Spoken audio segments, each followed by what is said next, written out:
Muhammad Ali was driving through rural Georgia when he saw something that made his blood boil, a diner with a whites-only sign in the window. His entourage begged him not to go in, but Ali had other plans.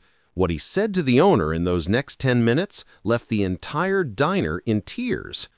It was the summer of 1974, just 3 months after Ali had shocked the world by defeating George Foreman in Kinshasa, Zaire, in the legendary Rumble in the Jungle. At 32 years old, Muhammad Ali was once again the heavyweight champion of the world. He was famous, he was powerful, and he was driving through one of the most racist parts of America. Ali and his small crew, including his longtime friend and photographer Howard Bingham, his trainer Angelo Dundee, and his assistant Bundini Brown, were traveling from Atlanta to a speaking engagement in a small Georgia town. The year was 1974, but in rural Georgia, it might as well have been 1954. The Civil Rights Act had been law for 10 years, but in this part of the South, old hatreds died hard. We'd been driving for about 2 hours, Howard Bingham later recalled. Ali was hungry, and we were looking for some place to eat. Then we saw this diner on the side of the road. It was a small, run-down place called Miller's Diner. The paint was peeling, the parking lot was dirt, and there in the window, plain as day, was a handmade sign that read, "Whites only, no colored served." Bundini Brown saw it first. "Champ, keep driving, that place ain't for us." But Ali had already stopped the car. He sat there for a moment, staring at that sign, his jaw clenched tight. "Ali, come on, man," Angelo Dundee said from the back seat. "We'll find somewhere else. This ain't worth it." Muhammad Ali didn't say a word. He just opened the car door and started walking toward the diner. "Oh no," Howard Bingham said, grabbing his camera. "Here we go." The three men scrambled out of the car and followed Ali. They knew that look on his face. They'd seen it before he walked into the ring. It was the look of a man who had made up his mind, and nothing was going to change it. When Ali pushed open the door to Miller's Diner, the bell above it rang, and every conversation inside stopped dead. There were maybe 15 people in the place, all of them white, all of them staring. Behind the counter stood a large man in his 50s, with a greasy apron and a face that had seen too much sun and too much hate. His name was Earl Miller, and this was his diner. He'd inherited it from his father, who had inherited it from his father. 3 generations of Millers had run this place, and 3 generations had refused to serve black people. Earl Miller's eyes went wide when he recognized Muhammad Ali. For a split second, something that might have been excitement flashed across his face. Then he remembered where he was and who he was, and his expression hardened into stone. "We don't serve your kind here," Miller said, his voice loud enough for everyone to hear. "Can't you read the sign?" The diner was silent. A few customers looked uncomfortable. Others looked eager, like they were hoping for a confrontation. One elderly couple quietly stood up and left. Muhammad Ali walked slowly to the counter, his eyes never leaving Earl Miller's face. When he spoke, his voice was calm, almost friendly. "I can read just fine," Ali said. "In fact, I've read a lot of things. I've read the Constitution of the United States. I've read the Civil Rights Act of 1964. And I've read the Quran, which teaches me that all men are brothers, regardless of the color of their skin." Miller's face reddened. "I don't care what you've read. This is my property, and I got a right to refuse service to anyone I want. Now get out before I call the sheriff." Ali didn't move. Instead, he did something that surprised everyone in that diner. He smiled. "You know who I am?" Ali asked. "Yeah, I know who you are. You're Cassius Clay, the boxer." "Muhammad Ali," Ali corrected gently. "And you're right. I am a boxer. In fact, I'm the heavyweight champion of the world. 3 months ago, I beat George Foreman, a man everyone said couldn't be beaten. I've fought the toughest men in the world, and I've won most of those fights." Miller crossed his arms. "What's your point?" "My point," Ali said, still smiling, is that I could walk behind that counter right now and there ain't nothing you could do to stop me. I could knock you out with one punch. I could tear down that sign in your window.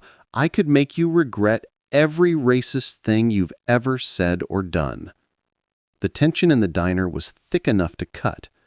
Miller's hand moved towards something under the counter, probably a baseball bat, or maybe worse.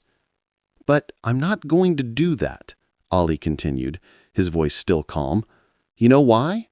Because I'm not here to fight you. I'm here to talk to you. I'm here to ask you a question." Miller's hand stopped moving. "What question?" "I want to know who taught you to hate." For the first time, Earl Miller looked uncomfortable. His eyes darted to the other customers, but none of them met his gaze. "My daddy," Miller said finally. "My daddy taught me that whites and coloreds don't mix. That's just how things are." "And who taught your daddy?" Ali asked. "His daddy, I guess." "And so on, Ali said, nodding. 3 generations of Millers, all teaching the next generation to hate people they don't even know. All teaching their sons that the color of a man's skin is more important than the content of his character." Ali leaned against the counter, his posture relaxed, conversational. "Let me tell you something about my life, Earl." "Can I call you Earl?" Miller didn't respond, but he didn't object either. "I grew up in Louisville, Kentucky," Ali continued. "When I was 12 years old, my bicycle got stolen. I was so angry, I wanted to fight whoever took it. A police officer named Joe Martin told me I better learn how to fight first, so he taught me how to box. You know what's interesting about Joe Martin, Earl? He was white." Ali paused, letting that sink in. "The man who changed my life, who set me on the path to becoming heavyweight champion of the world, was a white man. My trainer, Angelo here," Ali gestured to Dundee, "he's white. Some of my best sparring partners were white. Some of my toughest opponents were white. And you know what I learned? White people ain't all the same, just like black people ain't all the same. There's good ones and bad ones in every color." "That's different," Miller muttered. "Those are your people, your work people." "No," Ali said firmly, "they're just people. That's my point. When I look at you, Earl, I don't see a white man. I see a man who's scared." "I ain't scared of nothing," Miller shot back. "Yes, you are," Ali said gently. "You're scared of change. You're scared that if you treat black people like human beings, something bad will happen. Maybe you're scared your daddy would be disappointed. Maybe you're scared your customers will leave. Maybe you're scared that admitting you were wrong all these years means you wasted your whole life hating people for no good reason." Earl Miller's jaw worked, but no words came out. Ali turned to look at the other customers in the diner. "How many of you agree with Earl here? How many of you think that sign in the window is right?" Nobody raised their hand. A few people looked at their plates. One middle-aged woman spoke up quietly.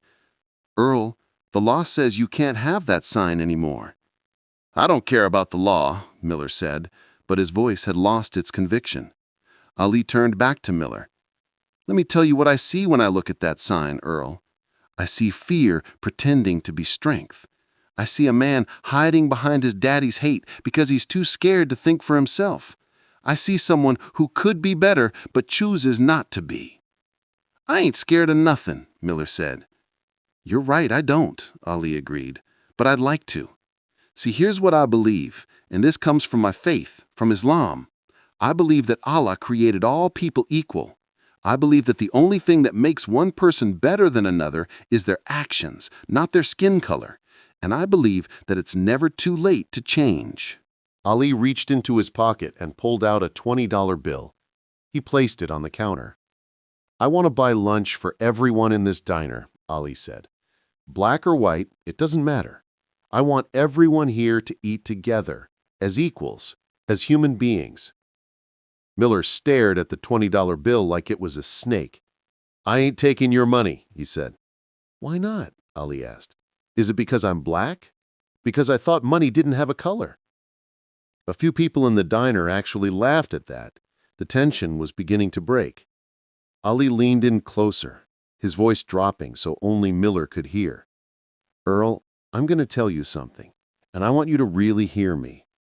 In 10 years, maybe 20, you're going to be an old man, and you're going to look back on your life and ask yourself what you stood for.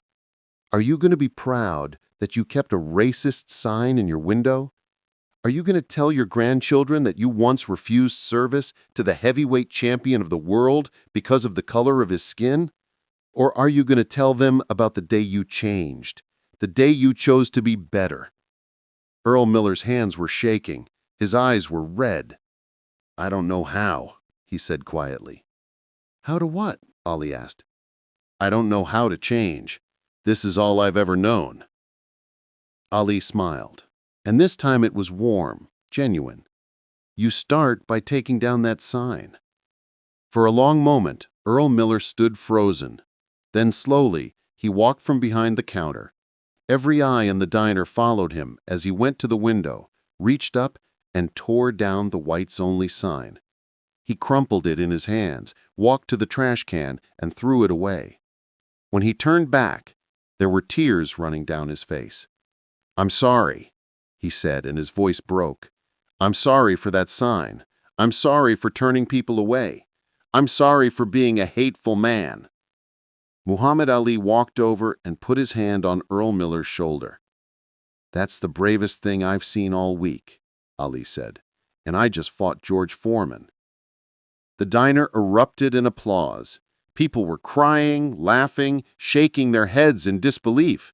Howard Bingham was snapping pictures as fast as his camera would allow. Ali looked at Miller and said, "Now how about that lunch? I'm starving." For the first time in probably 20 years, Earl Miller smiled a real smile. "Coming right up, champ." That afternoon, Muhammad Ali sat at the counter of Miller's Diner and ate a cheeseburger and fries. Customers, both black and white, came in to meet him, shake his hand, and ask for autographs. Earl Miller served them all with equal respect and courtesy, his hateful sign nowhere to be seen. Before Ali left, Miller pulled him aside. "I just want you to know, you changed my life today. I don't expect you to believe me, but I mean it. I'm going to be better." "I believe you, and I'll be checking on you." Muhammad Ali kept that promise. Over the next several years, he would stop by Miller's Diner whenever he was in Georgia. Each time, he found the place more integrated, more welcoming. Earl Miller became a different man. He hired his first black employee in 1975. By 1978, half his staff was black. He became an active member of his local church's integration efforts. In 1980, Earl Miller wrote a letter to Muhammad Ali. In it, he thanked Ali for knocking some sense into me without throwing a punch. He told Ali that he'd told his children and grandchildren the story of that day dozens of times, and that it had become the most important day of his life. "You taught me that strength isn't about hate," Miller wrote. "It's about having the courage to change." When Earl Miller died in 1992, his family reached out to Muhammad Ali.